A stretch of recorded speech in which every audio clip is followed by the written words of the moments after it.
for me, the biggest challenge is that I have a deep-seated feeling of what if somebody doesn't like me. And so I kind of want to say what they want to hear, and I know that's not a trait of a true leader. So I think the biggest challenge is being true to yourself, being true to the facts after you've gathered them, and conveying that to the person, whether that's what the person wants to hear or not.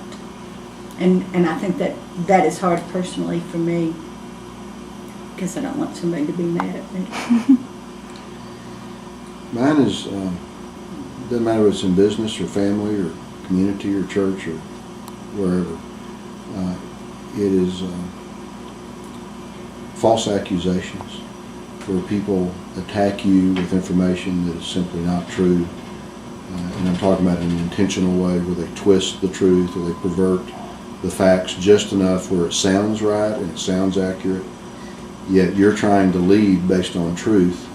And when those differing factions deliver their message and you try to deliver your message, then people are not exactly sure who to believe. And that's especially true in the public venue, when you're trying to lead in a public position, elected office, or large volunteer capacity.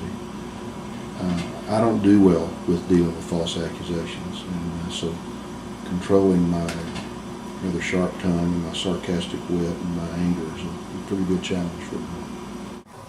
I feel like one of the biggest challenges as being a leader is dealing with people when you're not doing exactly what they feel is correct. Disagreeing with a lot of people is really hard, and being able to relate and kind of still handle the situation when they're upset. So I think that's probably one of the biggest challenges, is even though you're not agreeing with everything that the whole organization wants, but still stepping up and doing what is right for the chapter or organization. I agree with that, and mine kind of goes along with that. I think the biggest challenge I face is believing in myself with the first decision that I make, and going with my gut and knowing that that's the right decision for either the chapter, the job, the organization, because if I second guess myself, then I'll just stress out and that makes everything worse. So for myself, I need to just stick with my gut and know that that's the right decision and the best decision.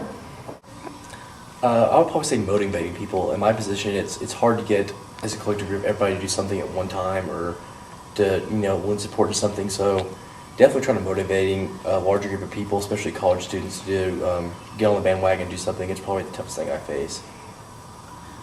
I would agree in saying that it's very difficult to motivate people.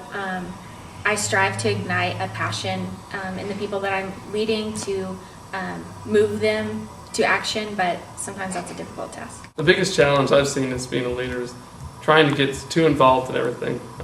One of the biggest things that hurts leaders is when they start to micromanage. And so I've tried to make sure that I step back and let other people, put good people in positions so that they can run things just like they need to run. And it's not me guiding everything, it's them being organized and focused. And if you know you have the right people, it makes that so much easier to just trust that they will get it done, because you obviously can't do everything.